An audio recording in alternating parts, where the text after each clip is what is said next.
मोहसिना किदवाई जी, अम्बिका सोनी जी, चंद्रेश कुमारी जी, रीता जोशी जी, प्रभा ठाकुर जी, बिंदु कृष्णा जी, ओनिका जी, शोभा ओझा जी, मेरी प्यारी बहनों और भाइयों,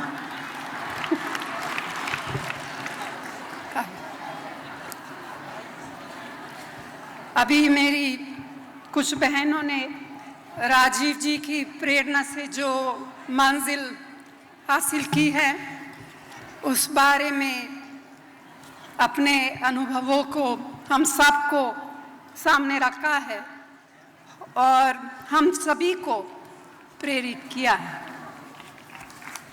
आज हम राजीव जी को उनके 70वें जन्म दिवस पर याद करने के लिए यहाँ इकट्ठा हुए हैं।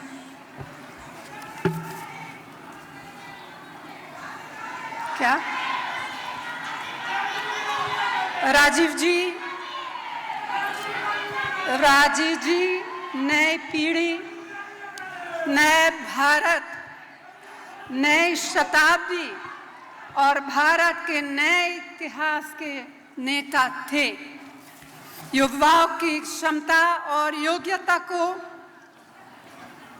वह राष्ट्र के निर्माण का खास हिस्सा बनाना चाहते थे।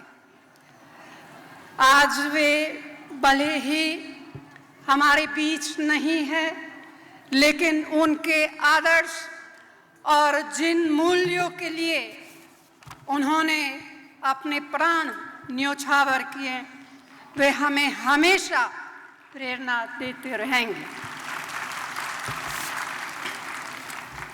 वे जब पार्टी के महासचिव बने थे, तभी से वे खास तौर से 2 लक्ष्य अपनी निगाह में रखे थे।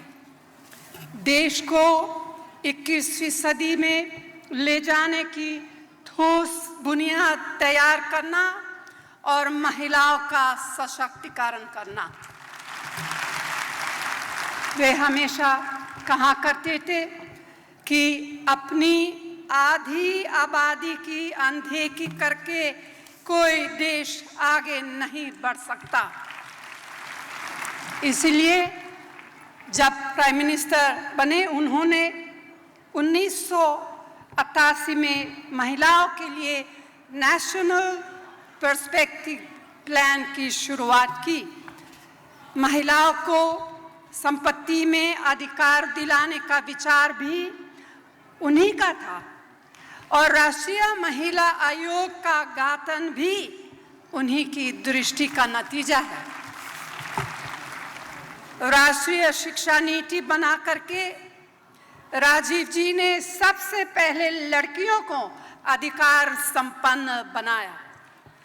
गांव-गांव नवोदय विद्यालय खुले तो सबसे ज्यादा फायदा लड़कियों को हुआ।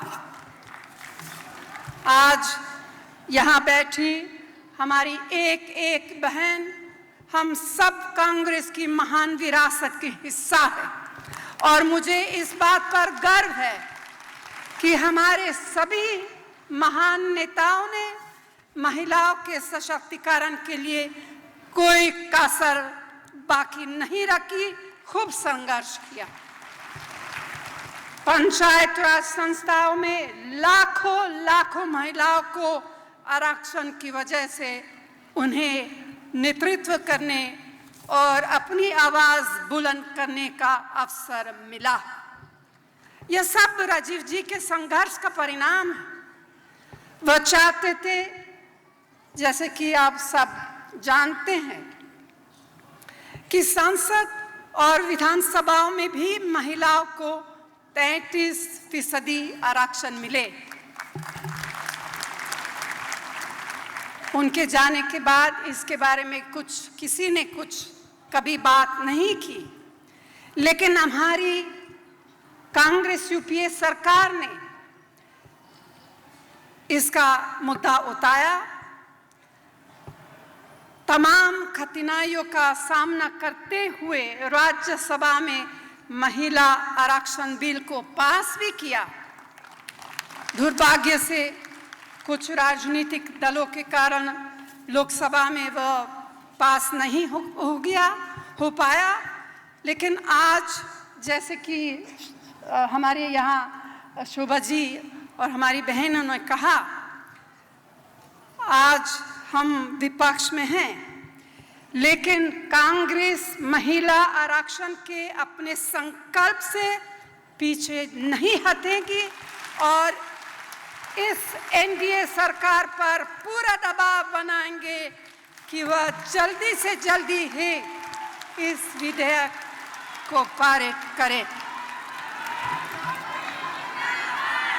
मेरी प्यारी बहनों, आज जो लोग सरकार में आ गए हैं वे अपनी पुरानी आदत के मुताबिक देश की जनता को कुछ अलग ही तस्वीर दिखा रहे हैं।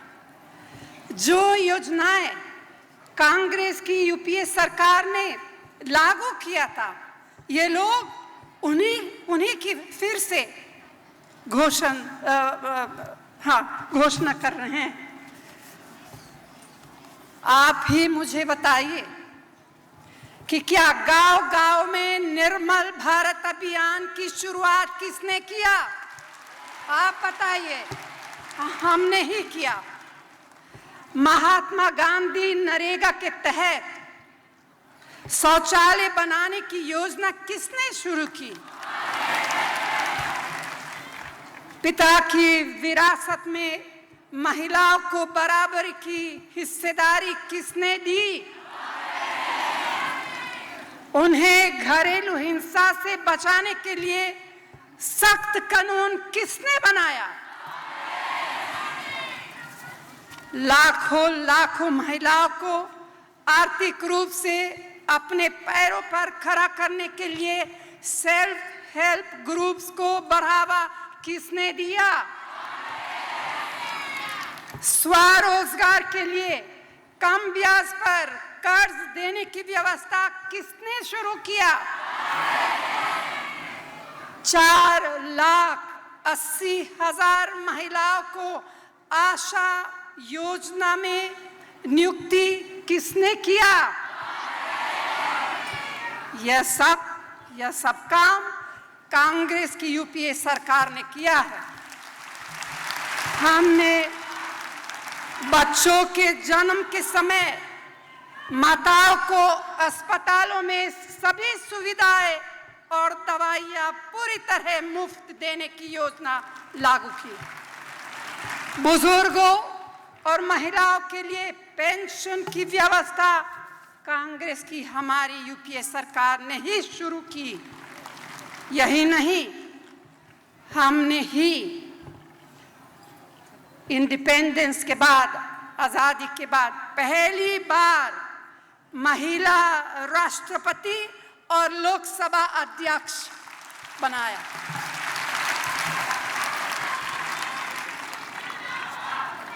हमने इतना सब कुछ किया है, लेकिन फिर भी कुछ लोगों ने ऐसा जाल बिछाया कि जनता उसमें उलझ गई। हमारे काम, हमारी उपलब्धियां एक तरफ रह गए और नकली सपने दिखाने वाले आगे निकल गए। लेकिन कोई बात नहीं, हार जीत जिंदगी का हिस्सा है। असली बात तो है अपने उसूलों पर कायम रहना।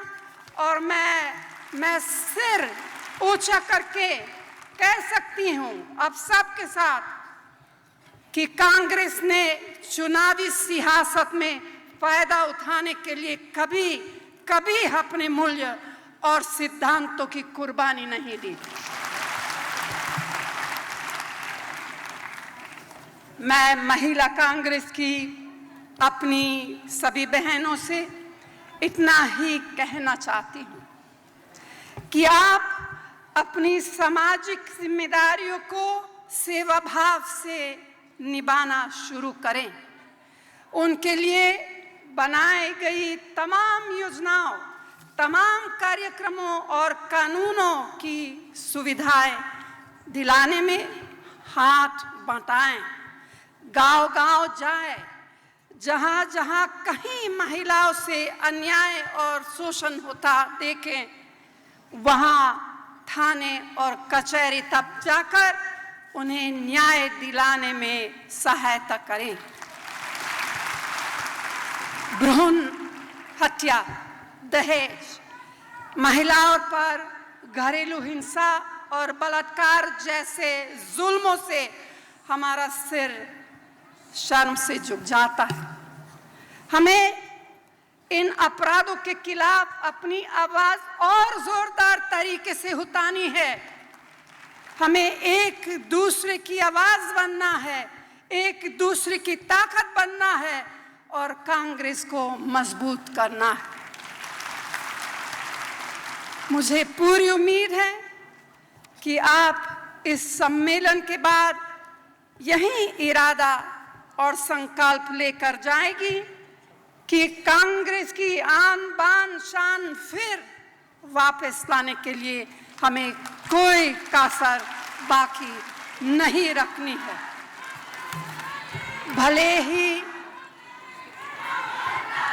भले ही हमारे संघर्ष का रास्ता थोड़ा लंबा हो सकता है और हमें बहुत मेहनत करनी होगी, लेकिन मैं आपको विश्वास दिलाती हूँ कि अगर हम सब मिलजुल कर ज़मीनी काम करेंगे तो वो दिन जल्दी दूर नहीं है जब कांग्रेस फिर से अपने शिखर पर होगी। अपने शब्दों के साथ मैं आप सभी को यहाँ आने के लिए धन्यवाद देती हूँ। धन्यवाद। जय हिंद।